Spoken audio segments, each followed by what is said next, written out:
There are some people on Earth that are actually consciously aware that they are playing out multiple timelines at once.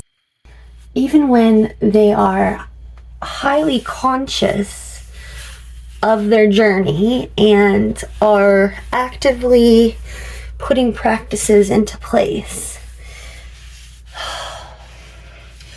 these moments and periods sometimes happen upon them when, even though they're consciously aware of everything that's going on, it can still feel very supernatural and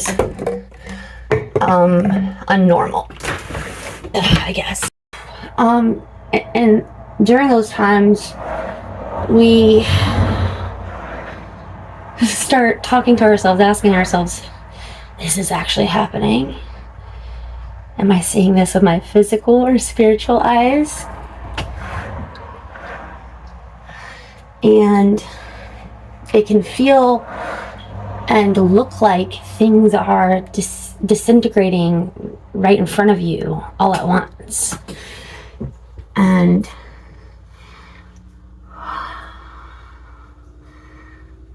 sometimes we feel as if maybe we're collapsing those timelines. Other times we know that it's just switching to another one, even though we still have to come back and eventually collapse the other ones.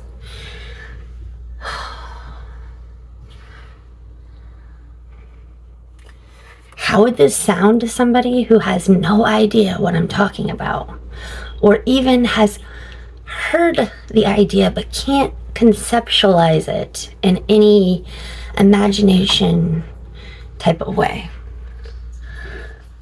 It would probably make me seem as if I need to go to a mental institution, and I'm very aware of that. And I have consciously not said a lot of things for that particular reason.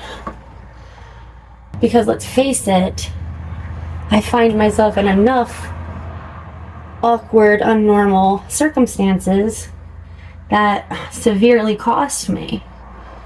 I've had that happen my entire life, so I try not to actively put myself into situations that I know could have that outcome.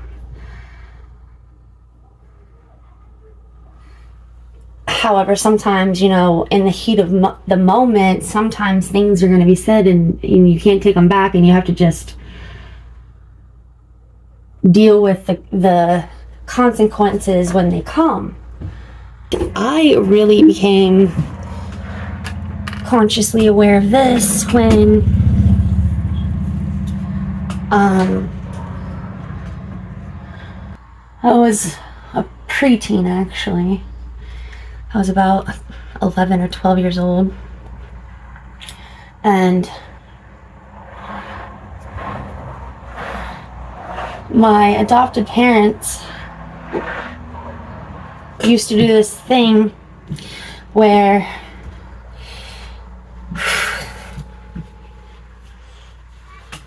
they would make me and my brother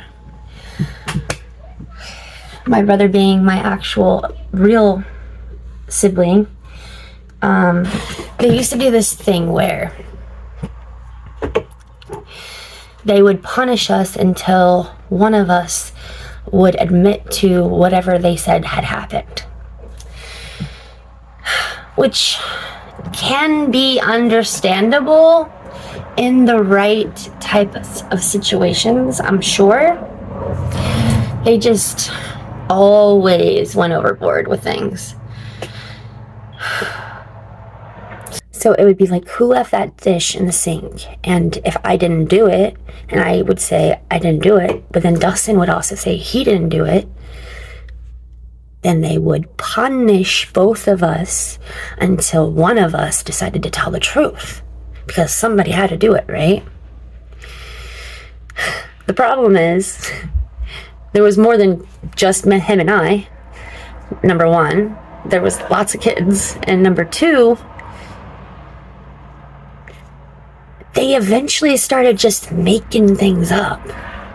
Like, it would be the tiniest little dent or nick in a piece of furniture, and they would punish Dustin and I until one of us told them we did it, basically. Like, literally, none of us would have done it, and one of us would have to take responsibility for it. So what this eventually taught me was, instead of wasting all this time getting punished, or all of that energy being wasted getting whipped and hurt, I'm just going to tell them I did it so that I get the punishment for that. That isn't going to be 12 hours and fucking the most excruciating physical pain or physical exhaustion that you could possibly imagine. Like, I don't know if you can imagine what it is like having to balance on one foot for 12 hours while you should be in bed. You should be sleeping. It's in the middle of the fucking night. All while you know that neither one of you fucking did that thing, but one of you need to take responsibility for that thing, even though none of you did it, in order to get this to stop. What does that teach children? It surely doesn't fucking teach children to take accountability for their actions. No, it teaches children to take responsibility for everyone else's actions. Meanwhile, another thing that they liked to use to manipulate was our pasts. And that was huge in so many different ways. But in one particular way, whenever Dustin, who was 7 years younger than me, was expressing memories or stuff like that from his childhood, which was like 2 years before he got adopted, they would constantly tell me the only reason he feels the need to talk about it is because he doesn't understand what happened to him. He doesn't know what really took place, and he's trying to piece who he is together, right?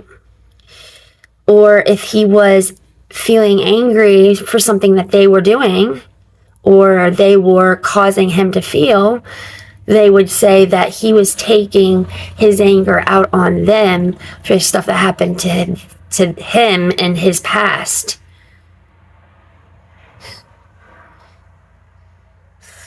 And what is that teaching me? That's teaching me that if I speak about my past, if I speak about things that have been done to me, that it just makes me look like I'm not mature, or I don't have a hold on my emotions, or I don't know who the fuck I am.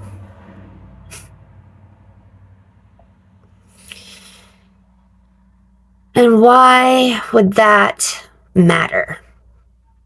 Because they didn't want me talking about anything that happened to me while I was with them after I was no longer with them. They had to twist everything like this and make you believe something that wasn't actually the reason in order to fit their reason for me not doing a particular thing. And why is that? Because they knew they were abusing us.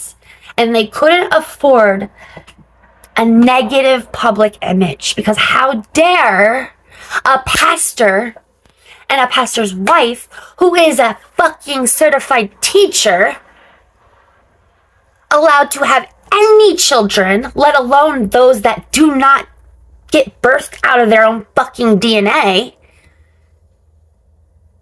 How are they allowed to have children? How are they allowed to be around children when they are so fucking manipulative and abusive? Why? Because they have a good public image. And what happens in their house stays in their house.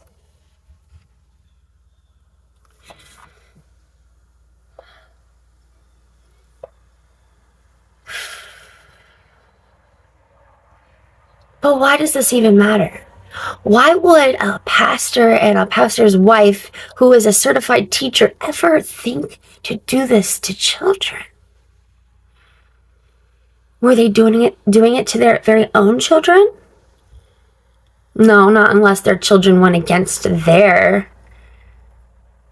wishes and didn't agree with them. Then they would, yeah. Just like they wouldn't treat the adopted children like that either if we would just agree with them and keep our fucking mouth shut.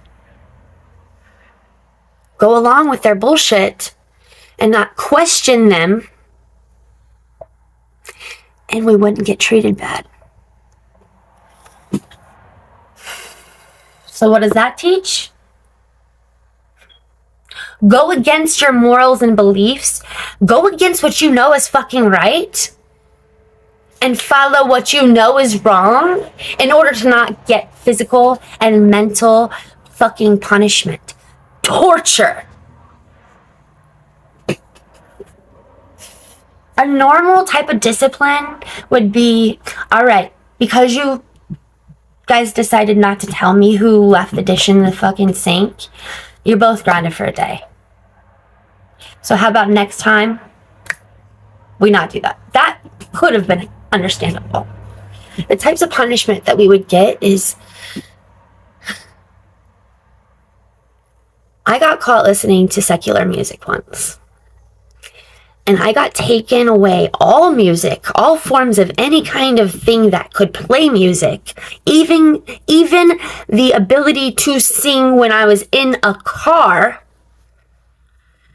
for the next 3 years. My only mental escape, other than my own made up mental escape, was music. And they took that one thing away. For 3 years. 3 years.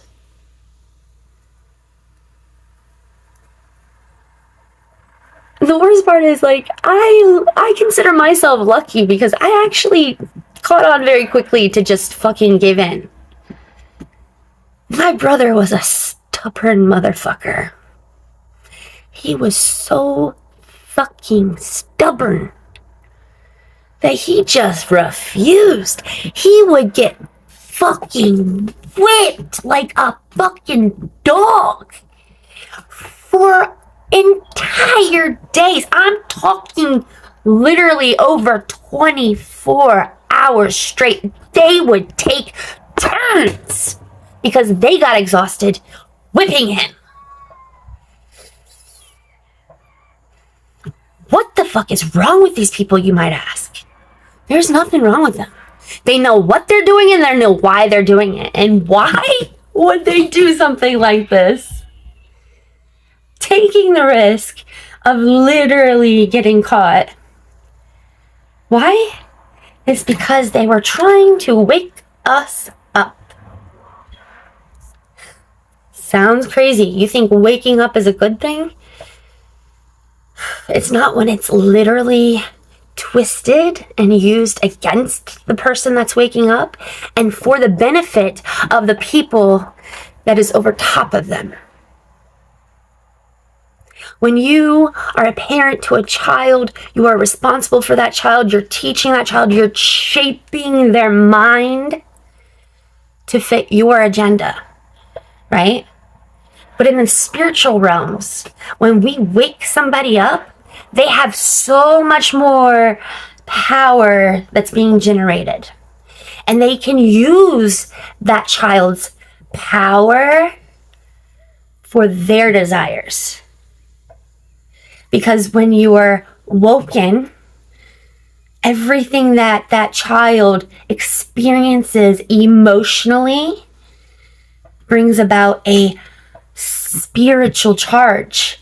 And that spiritual charge, depending on the emotion, will determine what happens. If you are going to generate abundance or hell. And so the parents then can then warp situations where at periods of time they treat that child amazing. And when that child's feeling amazing, especially because of something that parent's doing, that child is generating amazing emotions towards that parent. Therefore, that child's manifestations go towards that parent. Their spiritual and physical charge that they're getting is going to the manifestations of that parent. And that's what Satanists do. Who was my birth parents, by the way. I'm seeing a lot more Christian or religious families that have a bunch of children, whether adopted or birth children, that end up going to jail for child abuse. We got to start waking up and asking ourselves, what the hell is going on really? It's not that they just believe a certain types of raising a child up and making them follow God and blah, blah, blah, blippity fucking blah, because that's not fucking God. Motherfuckers. I'm not a great person, and I don't do a lot of great things all the time. But I know what God is, and God is not your bullshit.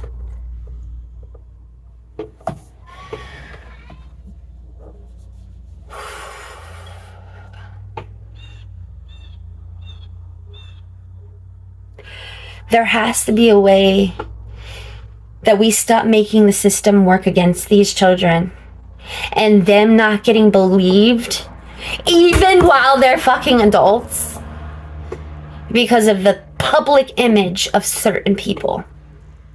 Because these people know exactly what they're doing. They are completely conscious and aware that what they're doing is going to come about having a certain reaction. And that certain reaction is going to get them exactly what they fucking want.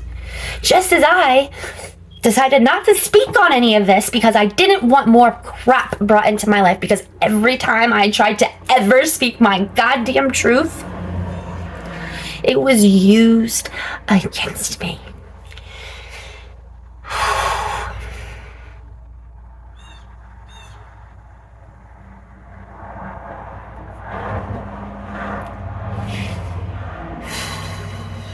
Punishing your children in order for them to tell you what happened to them in their past is not okay.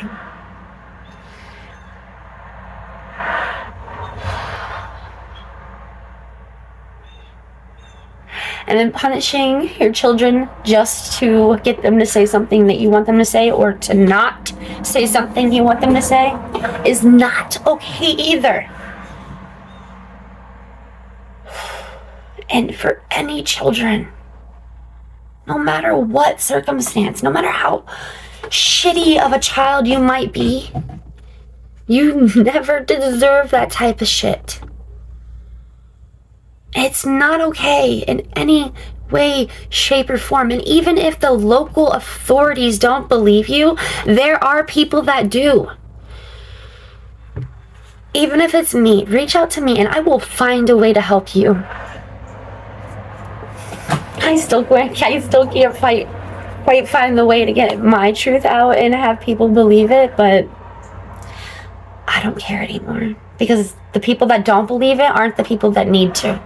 It's the people that are still being abused that need to know the truth, that need to know that it is okay to feel love without being punished. Shedding is getting rid of layers of skin that are dead, right? And finishing with a whole brand new layer of skin. Skin is supposed to be direct extensions of our nervous system. And our nervous system is governed by our emotions. And our emotions are what the universe responds to. So depending upon and they have to be elevated emotions. So what emotions are already elevated emotions? Well, I would say gratefulness, because you get that feeling that's really heightened of just being so thankful. And anger, because when you're fucking angry, it can either break you or make you. You can either use it as what's going to empower your downfall or what's going to empower your level up, you know? Children, the two youngest are showing long patterns of selfishness. They have been showing, through their choices, their unwillingness to repent, their unwillingness to feel sorrow over some pretty egregious choices that they've made. So Kevin and I have decided that we are going to give the gift of truth to them this year for Christmas. We are going to give them the gift of boundaries, and we're going to give them the gift of repentance.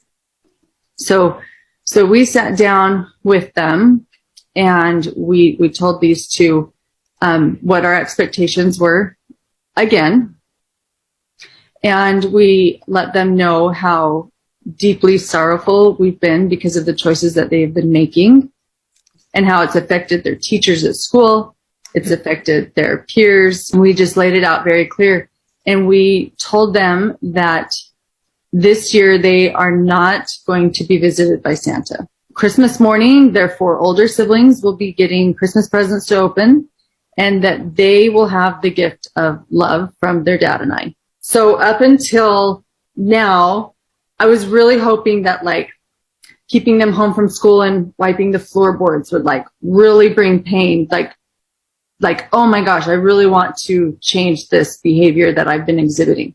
And it didn't, it wasn't painful for them. They're like, oh yay, we get to stay home from school and clean floorboards. This is kind of fun. It's like, so, they've had these visceral experiences, and they haven't affected them. It's because they're so numb. And so the more numb your child is, the greater experience, the bigger the outcome. They need to wake them up. You're not going to push a boulder with just your hands. You need some real leverage. And the biggest leverage that a little child has is probably Santa Claus. And so I expressed to them that I love your soul more than anything in this world. And I literally would do anything to invite you into repentance. And I know parents say that. I would do anything for my kid. But really what I think most parents are saying is I would give anything to you if I would pay any price monetarily. I don't know how many parents are actually willing to put any boundary in place that would bring a turnaround, that would really bring Yeah, there's sores around them. I think the good chance he's been He also said, and he has been around his ankles. I mean, his wrists as well. Okay, this boy has been...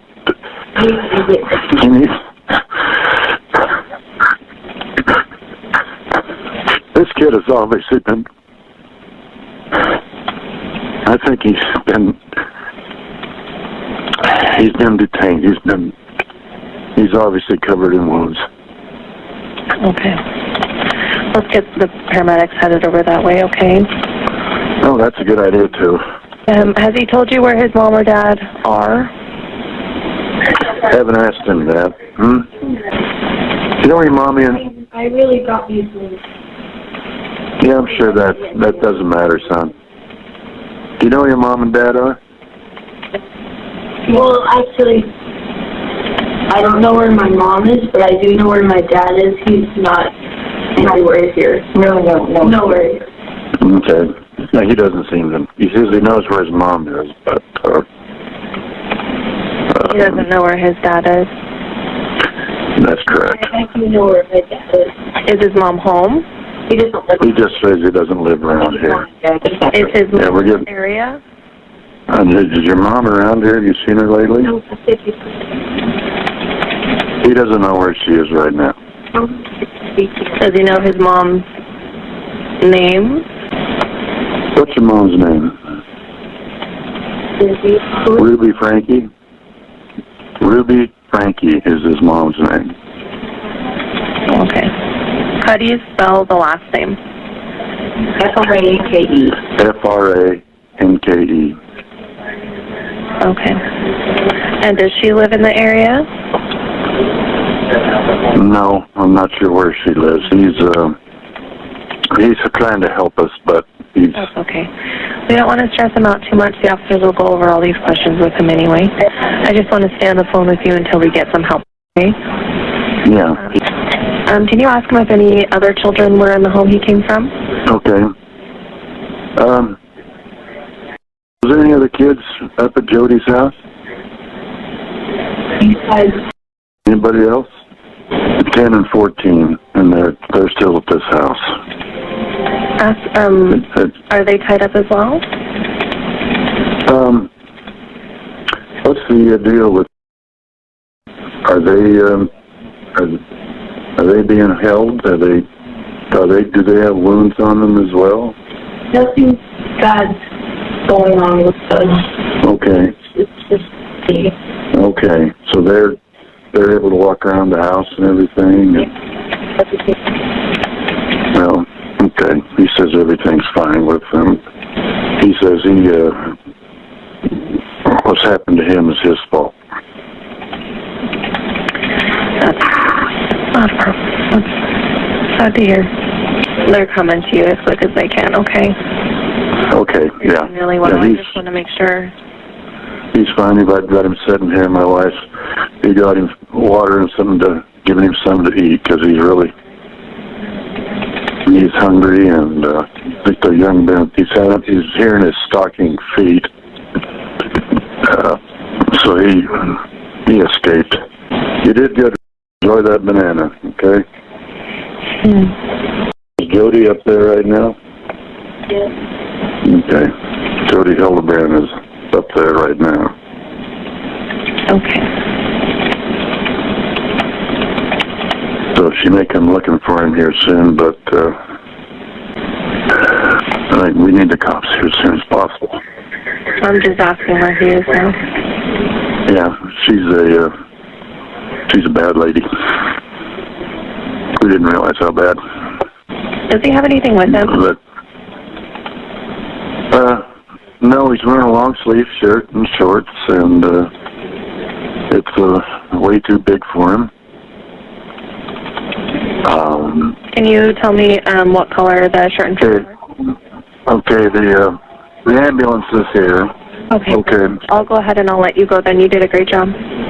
Okay, thank you. Thanks, Mike. Bye.